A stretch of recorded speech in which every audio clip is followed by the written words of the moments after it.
Hello everyone, this is Sai Pranith from Triply. Today my topic is a new reciprocity theorem.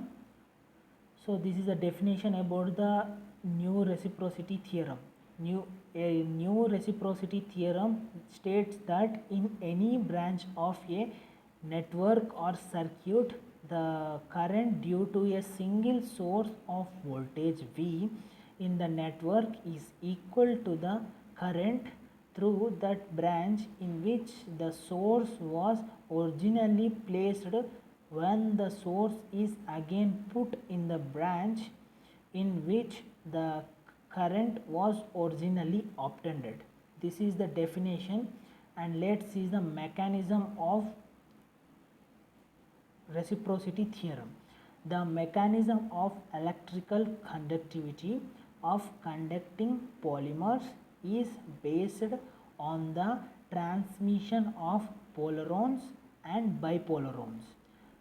The synthesis of conducting polymers can be accomplished by electrochemical polymerization, which is more straightforward than traditional chemical synthesis. This theorem is used in the bilateral linear network and consists of bilateral components. In simple words, we can state that the reciprocity theorem as when the places of voltage and current source in any network are interchanged, the amount of magnitude of current and voltage flowing in circuit remains the same, and the theorem is used for solving main DC and AC network which have many applications in electromagnetism electronics. Such these circuits do not have any time varying elements, and this is the explanation of reciprocity theorem. So the first point is the location of voltage source and the current source may be interchanged with a change in current. However, the polarity of the voltage source should be identical with the direction of the branch current in each position. The reciprocity theorem is explained with the help of circuit diagram shown below. Let's see the circuit diagram of reciprocity theorem. And here we can see the two diagrams in the pictures, in two pictures. So we have three resistors and one voltage source and we can see the direction of the current. We can see the two types of diagrams here, and the various represents R1, R2, R3 is connected in the circuit diagram above with a voltage source V and a current source I. It is clear from the figure above that the voltage source and source current are interchanged for solving the network with the help of reciprocity theorem. The limitations of this theorem is that it is applicable only to single source networks and not in the multi-source network. The network where reciprocity theorem is applied should be linear and consists of resistors, inductors, capacitors and coupled circuits. The circuit should not have any time varying elements. Next we are seeing solving a network utilizing reciprocity theorem. We have steps in this theorem, and the first we have four steps in this theorem solving of a network reciprocity theorem. So first step is, firstly select the branches between which reciprocity has to be established, and the second step is the current in the branch is obtained using any conventional network analyzing method. And let's see the third step.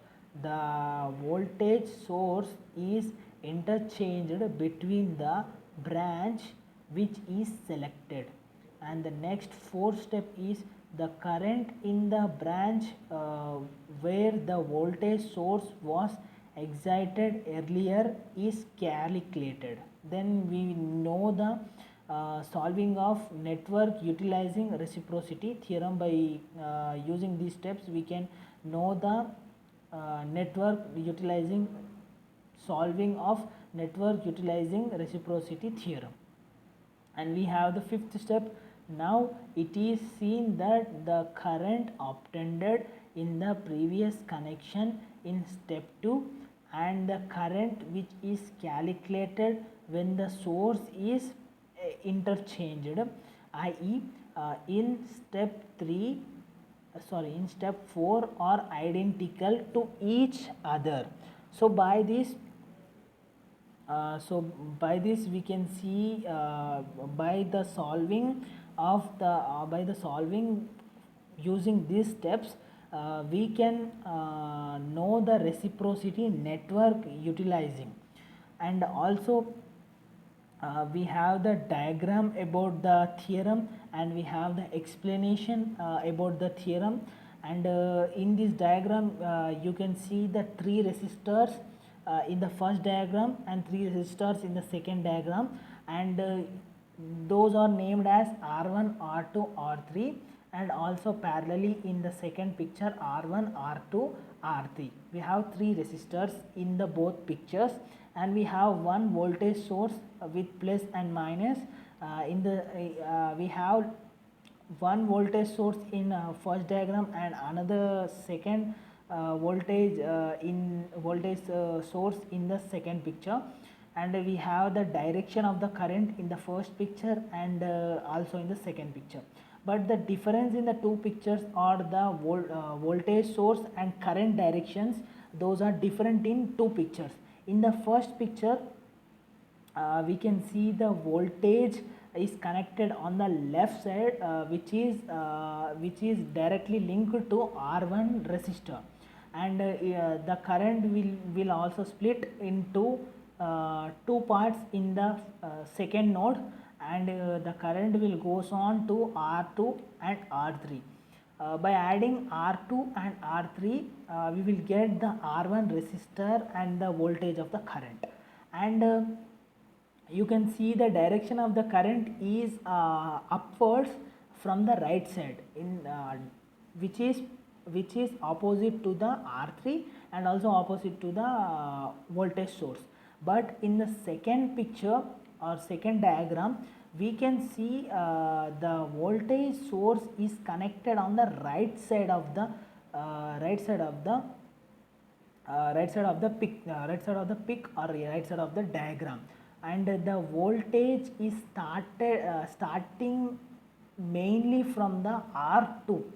So it will split on the second node and goes to the R3 and R1. So in the first picture we can see the voltage source is on the left side and is connected directly to the R1, but in the second in the first picture we can see the direction of the current is the upwards from the right side, but it is reverse in the second diagram, that left side is showing the direction of the current and right side of the diagram is showing the voltage traveling direction. So by these two diagrams we can understand the reciprocity theorem directly and very easily. So this is all about today's my topic, and I have covered the solving steps. I have covered the steps to solve a network utilizing reciprocity theorem. and I have shown a circuit, two circuits. I have compared two circuits, and I shown about the reciprocity theorem, and I said about the explanation and mechanism and reciprocity theorem definition, or it's about the statement. So this is all about reciprocity theorem. So thank you very much for giving this opportunity. Thank you very much.